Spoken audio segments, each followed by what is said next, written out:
proper elite scorer. I despise Danny Heatley and everything he stands for. I hate his stupid face, and I hope. Well, I hope that he gets the rest of his teeth knocked out by a puck, and then someone slashes him in the face, and I don't know. I really don't like the guy. I think he's an ignorant, egotistical knob, and I think I hate him. I really don't like him, but he's good. He is good, but it's making me wonder if he's like a bad virus in a locker room, because that's twice now that he obviously demanded the trade out of Ottawa and forced their hand pretty badly, which is where a lot of my hatred comes from. He left Atlanta, not that you can blame him. Maybe there's something going on in the locker room there, but what they've Minnesota have sent in return is someone that can perform in the playoffs. Martin Havlat, when he's healthy, is a very, very solid goal scorer. He's quick, he's very, very skilled, but he is just a little bit fragile. Yeah, I agree. Yeah. I don't like San Jose at the moment. I don't fear for them as such. I think they can still do it, but I just they look weaker. I look at their roster at the moment, and without going too deep into it, they look weaker than they had done previously. I think they've not had a great off-season there. Unless they do a couple more big trades that are just going to really shore them up. First line, second line, good. Third line, fourth lines look very, very weak. Yeah, not really sure with San Jose. I mean, they've always been kind of the team who's been brilliant in the regular season, but then just chokes at the playoffs. And the last 2 years, they've actually made it to the conference finals. Whether or not the Danny Heatley trade will make them weaker, I don't know. I'm not that big of a fan of Martin Havlat, and like you said, he is really injury prone. And in a way, I'm kind of happy that Minnesota got rid of him, because they had so many injury troubles already with Marian Gaborik when he was there. But I think the other thing that kind of concerns me with San Jose again is the goaltending. Yep. Yeah. I mean, they've got two Finns, which kind of pains me to say this, but Antti Niemi isn't really the strongest netminder in the league. I agree. And we kind of saw that how Vancouver eliminated San Jose from the series. He just completely lost sight of the puck, and I wasn't too impressed with him. And at the same time, there's been rumors that they've actually signed Thomas Grace, the German goaltender, to a one-year deal. So that means that they must either get rid of Niemi or trade Niittymaki.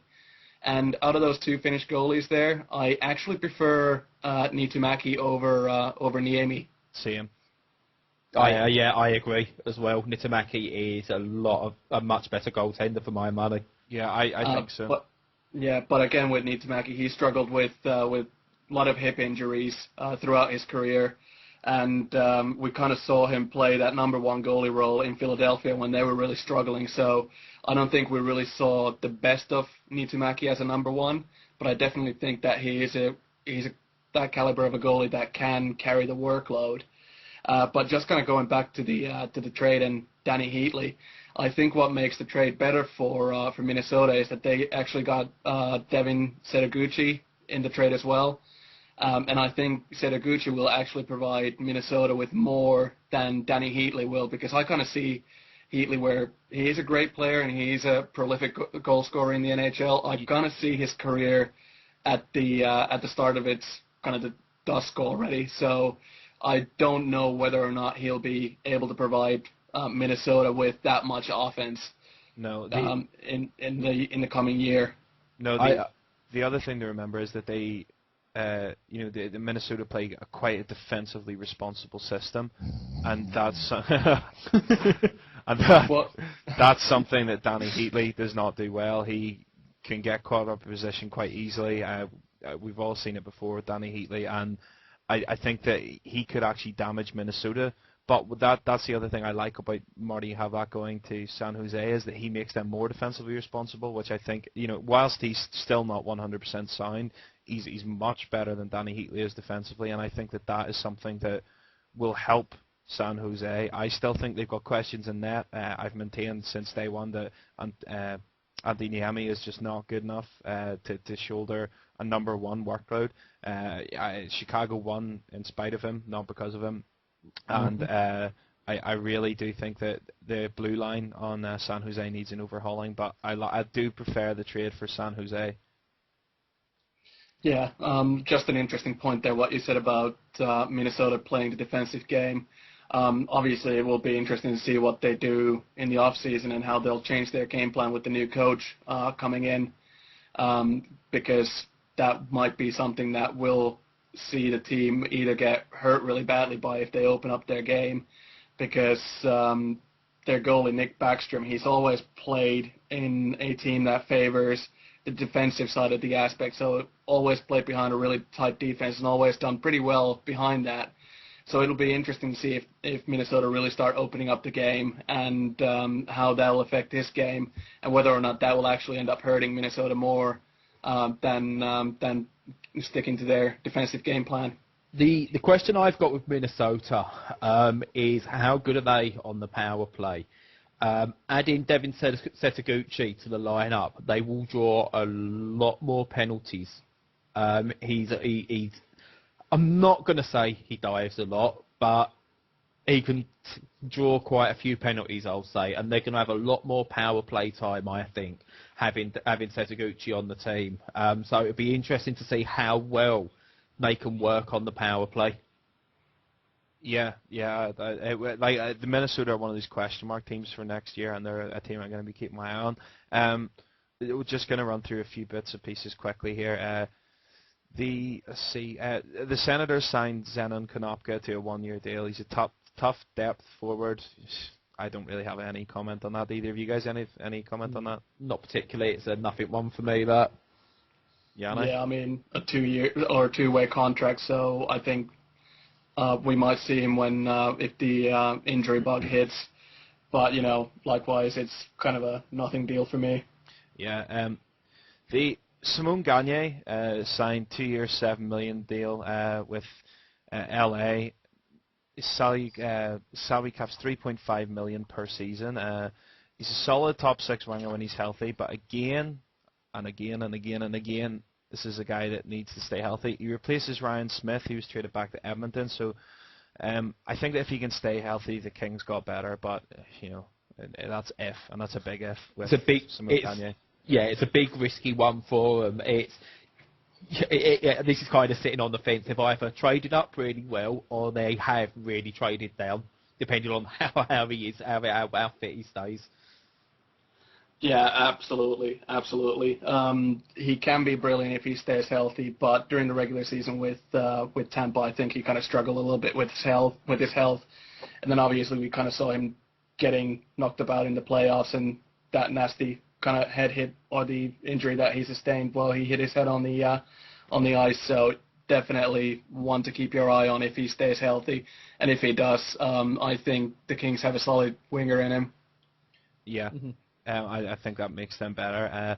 Speaking of LA, obviously they made that trade with Philadelphia to get Richards, so they got Wayne Simmons under contract. That makes that trade with LA look even better. They have him for 2 years. He's a smart two-way player with offensive upside. He's strong. He's big. I like this move. I do like this move. Yeah, I agree. I've not got much to add to it, but it is a good move. The St. Louis Blues, this was an interesting move. They signed Jason Arnott and Jimmy Langenbrunner, Langenbrunner. They played together, obviously, in New Jersey, and they're both on one-year contracts, both making $2.5 million. The bonuses that they could hit would bring their contracts up to $2.8 million each, but they're obviously looking for a bit of veteran stability. Maybe something for the younger guys in the team, guys like TJ Oshie and what? It's TJ Oshie, yeah, no, I've just... Well, yeah, he might not be him. there for... It's just an amusing one with him. He could be elsewhere. All right, smart Alec, all right. But I They're another team that just kind of go under the radar for me. You know, they're one of those teams that if they're playing your team, you go, oh sweet, get to watch a Blues game. But when they're not on, you don't really notice. You know, they're just really nondescript team for me. They're not going to make the playoffs, I don't think. I like the move though. It gives them a bit of stability, and it'd be nice to see Arnott and Langenbrunner get another year in the league. Yeah, agreed. Yeah, definitely. Troy Brewer signed a 2-year deal in Washington. He's big, physical winger. I think the Caps can use someone like this. You know, he's a smart two-way player, which is maybe something that the Caps lacked throughout the forwards. The Caps room is going to look very, very different than last year. I mean, they've obviously, you know, Thomas Foucault's been added in now with Troy Brewer signing as well. Interesting to note that they didn't re-sign Scott Hannon, which I thought was interesting, because I thought that he was quite good for Vancouver. But I honestly think Hannon for the Caps was a very, very short-term stopgap and was always that. Yeah. Yeah, I couldn't see beyond that when they signed him. That's all it was for me. So I'm not surprised they haven't. I wouldn't have surprised me if they did, but it's not shocked me that they haven't. Well, obviously they signed, you know, Roman Hamrlik, so they're kind of starting to try and plug those defensive gaps. But I like this move for Washington. It gives them a bit of a physical two-way player. He's got decent offensive upside, so I think that he's going to. The tone across those lines is going to change this year, I think. Yeah, I agree. Washington for me won the free agency this week. Their moves have cemented them really as the best, quite possibly the best team in the league. You know, Vancouver were brilliant last season, but for me, Washington proven themselves again, I think, to be the best team in the league. And I think with some of the moves they've made, quite possibly could get over their playoff issues. See, you say that now, but don't forget about the state of their cap at the minute. They are currently $1 million over the cap. Is it one enough? It's 100,000. I'm pretty sure it's more than that. Which is actually quite interesting, because there are a lot of rumors flying around that they will trade Alex Semin. Yeah, that's what I was going to say. Do you think that they're going to make a move? I think they will. I think it might hurt their offense a little bit, but I think he is kind of the player that they will look to move. And I don't know why, but ever since Semin kind of came into the NHL, he's always kind of looked like the player who, I don't know, there's just something about him that kind of says to me that he's a bad influence in the changing room, and he kind of looks lazy sometimes. I don't know, he's a really difficult player to, or a character to kind of assess, but he is definitely a good goal scorer. And what I've seen kind of in the rumors is that the Blackhawks are kind of the front runners for him. So it'll be interesting to see whether or not he will actually depart, but it might actually hurt the Caps' offensive production in the regular season. We kind of all know what he's like in the postseason. Well, that's what I was going to get to. I was going to say, you know, it's easy to say now, oh, you know, the Caps dominated, you know, they signed Roman Hamrlik, you know, who's, I think is a really solid move for them. But the thing to remember is, yes, they signed Vaucoun, which we're going to get to in a second, you know, for a very reasonable cap hit, but they are over the cap now, and they do still have work to do. So, you know, yes, they got a fantastic draft pick essentially off Colorado, as far as I'm concerned, but it's hard not to be worried about what's going to happen with the cap. And if Semin goes, as you say, that will really hurt their offense. Well, I've heard that Alex Ovechkin really, really, really wants to play with Yuri Hudler. He's half a Semin's contract. Job done. I could be a GM. It'd happen. No, you would be in the be a GM mode in NHL 11. You would be every single time.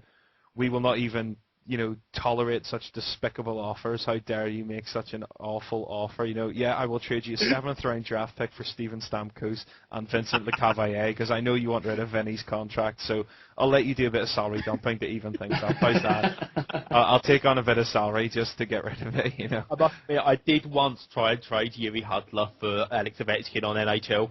And I'm gonna they said no. Well, actually, I'm in the middle of playing Eastside Hockey Manager on the PC at the minute, and I signed Brad Richards to, I think it was a 10 million